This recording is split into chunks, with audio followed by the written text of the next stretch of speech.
Olá, gente! Sejam todos muito bem-vindos a mais uma aula de ciências da escola Padre Neemias, certo?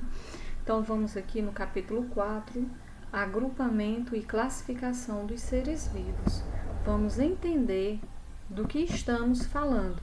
Então, aqui nós temos uma coleção de borboletas de diferentes agrupamentos, né? Então, ela é de uma mesma espécie, porém todas são diferentes, ok?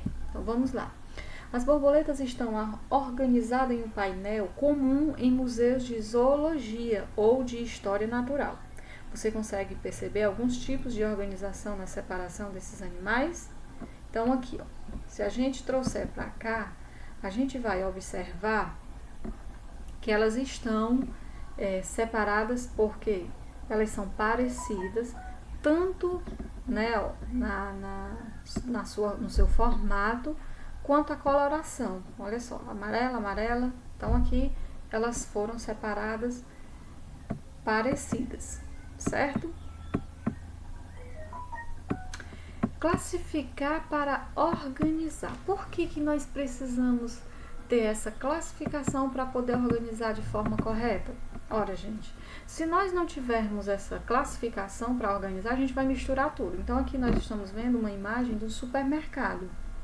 E aí, se não tivermos uma classificação por item, a gente vai colocar todos junto. Por exemplo, a gente vai colocar o sabão junto com o biscoito. Ou um enlatado junto com os cremes dentais. Então, precisa ter uma classificação, né? Então, o material de limpeza vai abranger o sabão, água sanitária, o amaciante, o desinfetante, o detergente. Então, coloca em uma seção só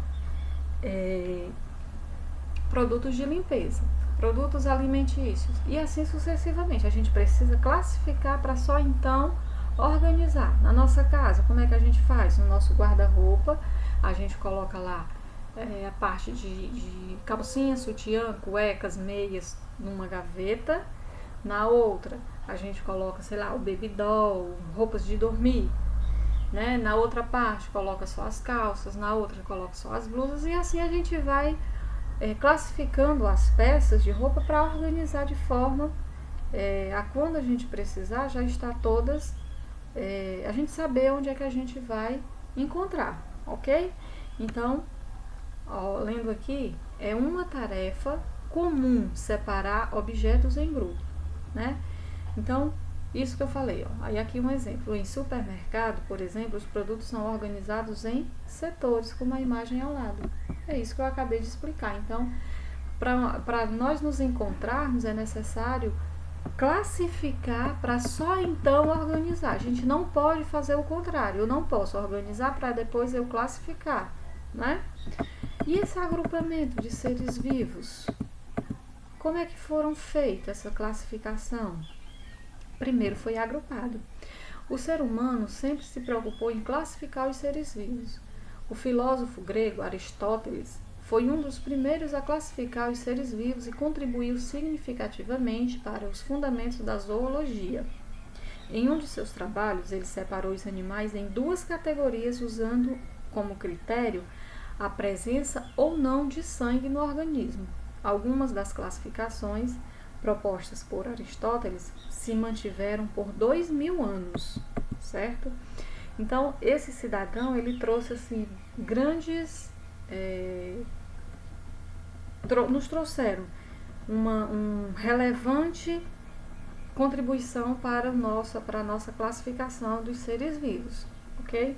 Já no século XIX, né, o evolucionismo, teoria que defende que as espécies se transformam ao longo do tempo e no espaço, fundamentada na teoria da evolução por Charles Darwin, tornou-se uma hipótese cientificamente aceita para explicar a origem da diversidade dos seres vivos e das suas adaptações.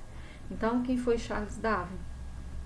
Ele foi um naturalista que trouxe para a gente a teoria do evolucionismo, que cada um de nós vamos passando por evolução, nós vamos evoluindo tanto com o tempo quanto com o ambiente em que estamos inseridos, ok? O sistema natural de Linneu. Quem foi Linneu? Do que estamos falando? Vamos ver. Em 1735, o cientista sueco Carl von Linné, ou Linneu, fica mais fácil, né? Propôs um sistema de classificação que ficou conhecido por sistema natural. E esse sistema natural é o quê? Vamos entender. Linneu era bastante religioso e acreditava que os seres vivos eram uma criação divina e, portanto, não mudava ao longo do tempo. Ou seja, eram criados em sua forma definitiva. Se a gente hoje trouxer aqui, a gente não precisa nem pensar muito. A borboleta, por exemplo, ela sofre uma metamorfose, não é isso? A borboleta, quando você vê uma borboleta voando, ela já nasceu daquele jeito, ela passou por um processo, né? Ela foi a larva, a pupa, né? Para poder então, melhor, a pupa, a larva e depois a borboleta, para só então ficar daquela forma. E já esse sistema natural dizia que não, nascia, do jeito que nascia, crescia, morria, certo? Então, dessa forma, a proposta de Linneu buscava reproduzir o que ele acreditava ser a ordem divina da criação dos seres vivos. Baseado nessa lógica, Linneu classificou uma enorme variedade de seres vivos e por isso é considerado por muitos o pai da taxonomia moderna. Contudo, a partir da teoria de Darwin sobre a seleção natural, como veremos no volume do 9º ano desta coleção, admitiu-se que as espécies sofrem transformações ao longo do tempo e que novas espécies surgem a partir de outras, o que permite dizer que a sua origem estão relacionadas entre si. Então, quando eu citei o exemplo da borboleta, uma lagarta dá origem a uma borboleta. Então, é essa teoria aqui da seleção natural de Charles Darwin, certo? Por isso que ela é considerada a mais aceita, porque nós não temos como dizer que uma borboleta nasceu daquele formato. A gente sabe que não. Já nessa teoria aqui do Charles Darwin, é uma seleção natural, é uma evolução. Ok, gente? As categorias que Linneu classificou. Então, como foi que ele classificou? Veja bem, ele classificou por espécie. Qual é a espécie? Refere-se ao conjunto de organismos semelhantes que, em condições naturais, ao acasalarem entre si, geram descendentes férteis, ou seja, que também podem reproduzir, certo? Gênero, quando diferentes espécies apresentam muita semelhança entre si, elas são reunidas em um grupo mais abrangente, formando uma nova categoria chamada de gênero.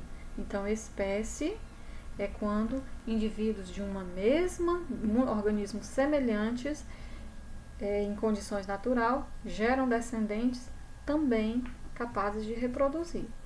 E quando eles são de diferentes espécies e apresentam muita semelhança entre si, elas são consideradas do mesmo gênero, ok? Nomes populares. Os nomes populares são aqueles que usamos, que são aqueles usados em conversas ou textos informais, sem caráter científico. Como os nomes populares podem variar de uma região a outra. Os nomes científicos são mais indicados para fazer classificações, certo? No caso, para fazer essa classificação, gente, ela não pode variar de região para região. Então, o que se pensou? Vai ser colocado em latim, porque é uma língua que está em desuso e não vai sofrer modificações. Por exemplo, se fosse do português. Aí aqui tem um exemplo, ó. A macaxeira, que nós conhecemos aqui como macaxeira, mas ela também é conhecida como mandioca, aipim, de acordo com cada região do Brasil, né? Então, quando a gente coloca ela em latim, que está aqui, ó, essa plantinha aqui é o nome dela científico, não vai mudar. Então, se eu levar em qualquer região do Brasil essa forma aqui, ela vai ser identificada, que tanto é a macaxeira, o aipim ou a mandioca, de acordo com cada região. Então, quando nós vamos fazer essas classificações, elas são feitas em latim, pelo fato de ser uma língua que está em desuso, ok? Gente, essa é a nossa aula de hoje, tá certo? A nossa atividade será postada no grupo de WhatsApp. Acompanhe, se tiver como, assista os vídeos. Importante que vocês façam a atividade de vocês e postem, né, claro, para que a gente possa ter um acompanhamento, ter um rendimento satisfatório, ok, gente? Tenham todos uma boa aula e boa sorte.